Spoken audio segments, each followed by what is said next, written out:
Hey guys, guess what's happening today? The Photoshop course is getting released. Finally, it is done. Well, almost done. I got a couple of little things I gotta post and add to it, but then it's done.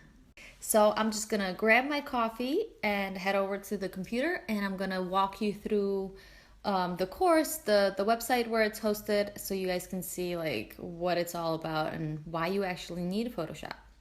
So why would a lettering artist need to know Photoshop? Well, if you're doing lettering as a hobby, you probably will never need it. But if you're ever thinking of taking your lettering hobby and turning it into a business and actually selling prints or doing anything like that, basically prints, or even setting up your own website, it will be a lifesaver if you have Photoshop. But the only way I can explain this better is to actually show you. So I'm showing you the screen, but you can see that this is the original scan I took, and it's got some pencil marks in there underneath my watercolor. It's got some smudges because my ink was wet, and just some dust. And overall, it's not centered. I wanted this centered, and then when I was lettering, it didn't happen. I didn't really sketch it out a lot, so it's not centered. I'd like to move this over and then this over, and the only way to do that is with Photoshop.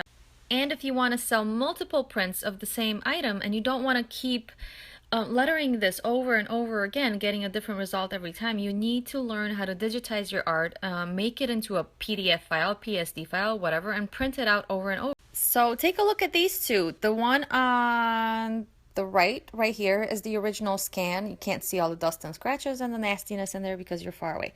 And then this one is the finished file after I digitized it. You can tell that it's nice and bright. So you can see that the left one that's been digitized already is fixed up nicely. It's centered. The O right here is no longer like this on its side, basically. So it's cleaned up. It's nice and bright. There's no smudges anywhere. So another thing I show you in class how to do is how to go from this to this. You can easily change the background. You can reverse your lettering to make it white on top of any color you want. There are infinite possibilities, guys. So after you enroll, you would see this section. There's the class curriculum. You can choose any lessons over here, but in order, you would go to installation first, where there's a video showing you how to even install Photoshop. Then you would click complete and continue, and then there's another lesson on just the interface, the settings, the tools, the windows, all the basics of Photoshop and how to just navigate your way around. Then I have this lesson on just basically how to take photos of your art and scan it for best results when you later put them into Photoshop. So you need a good scan if you want a good outcome.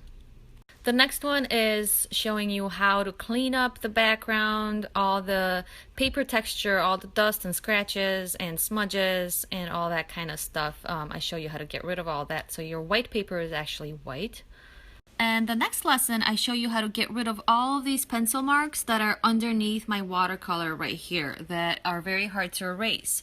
So there is a way to do this in Photoshop. It's very tedious and sometimes takes a lot of time, but it is possible. Alright, and the next lesson is all about fixing your layouts, moving your words like I centered mine. You can move each letter, you can move a whole word, you can move sections. So basically just fixing your layout and any mistakes. And this one is probably my favorite. I show you how to take your lettering from this to that finished one that you just saw to this. And there's two ways of doing this. There's a harder way and easier way. So then I show you how to save your art for print for best results, how to save your art for prints with a border and with a bleed, and then how to save your art to the Adobe library for easy access, even from your phone. The next lesson is all about mockups. There are 4 different ways I show you how to make mockups. There is the place on top, the clipping mask, cutout, and the smart object way. There's probably even more out there, but these are the 4 ways that I show you how to make your mockups. So this is the place on top. This one is available right now for everybody. You guys can just go watch it. The link is in my profile right now. So just go watch this whole lesson on this mockup and you can learn this today, right now. The next one, I show you how to do it on a greeting card that's kind of opened and standing up, and this is the final result. And you guys can keep these mock-up photos. I provide these in the course and you guys can keep them and you guys can use them for your own mock-ups. So the next one, we go from an empty frame to a filled frame with your art. And then the fourth one is basically a piece of paper on top of a desk with some stuff around it. You can't really see a difference because our...